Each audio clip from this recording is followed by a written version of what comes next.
Welcome to the fifth lab of Introductory Physics. In this lab we will discuss the normal force. As an example, I choose a roller coaster.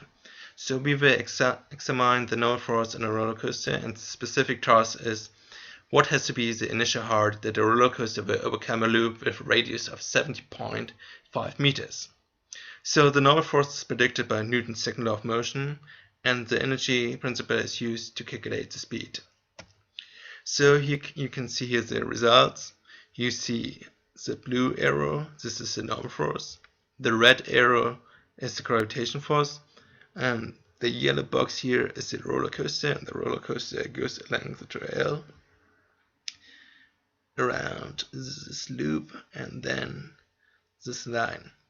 And we find out that a minimum height of 43.8 meters is required to overcome the loop without having a crash.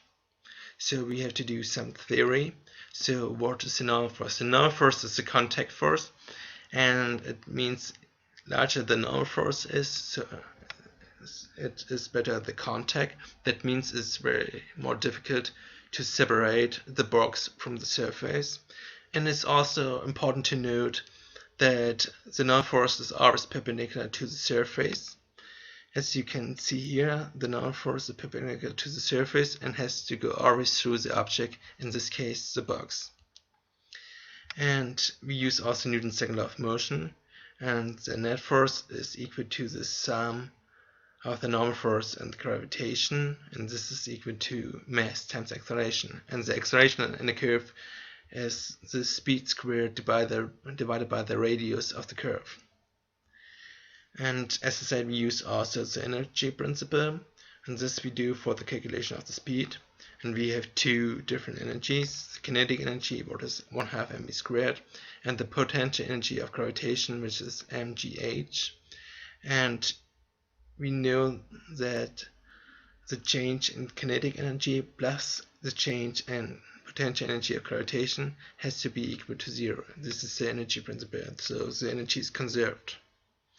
And we did also a calculation, and for the minimum height, the radial acceleration has to be equal to g, and we can find therefore the speed, which is square root g times the radius of the curve.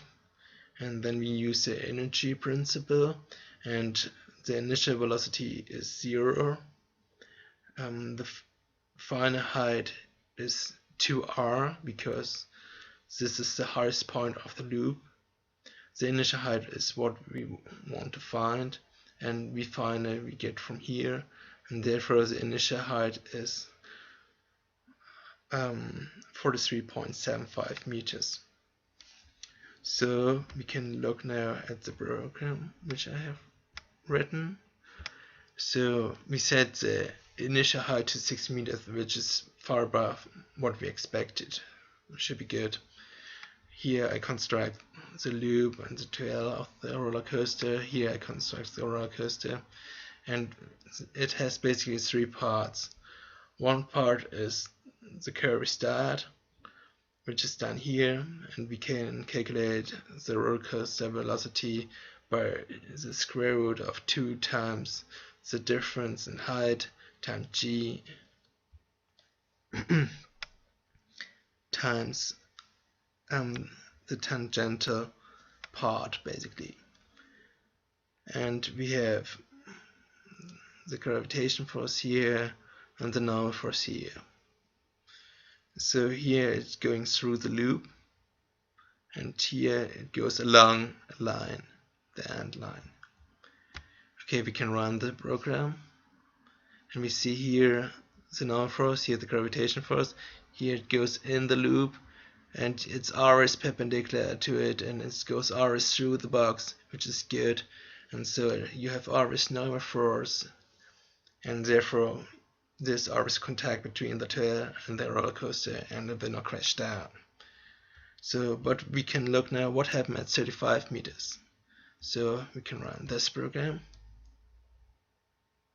and here again it's perpendicular to the rail, it's still perpendicular, but here it changed. It didn't go to the box, so we don't have normal force, as we learned from the the null force is perpendicular to the surface and has to go through the box. So when you don't have null force, you don't have contact, and the roller coaster will fall down and crash. This is not good, and it's not what we want. So we can look now at the minimum height, what we expected. So let's see what happened there. Again, it's looking good at the start. The null force is always perpendicular, and here at the highest point it's 0, which is still good, and this is what we want to have. So, but we have to always think about what factors we have to also concern, and this is air resistance and friction. When we have air resistance and friction, the velocity will decrease, therefore the radial acceleration will decrease, and when the radial acceleration will decrease, also the null force will decrease, and therefore we have to start at a higher height to overcome the highest point in the loop, and therefore it will not crash down.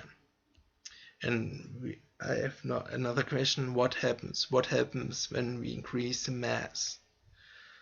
So the null force will increase proportional with the mass, because once the velocity will be the same, therefore the acceleration will not change, but the total or the null force is the mass times g plus the acceleration, and g and acceleration are constant, so only the mass will change, so you have only one factor which will change. Thank you for watching this video. I hope you had fun.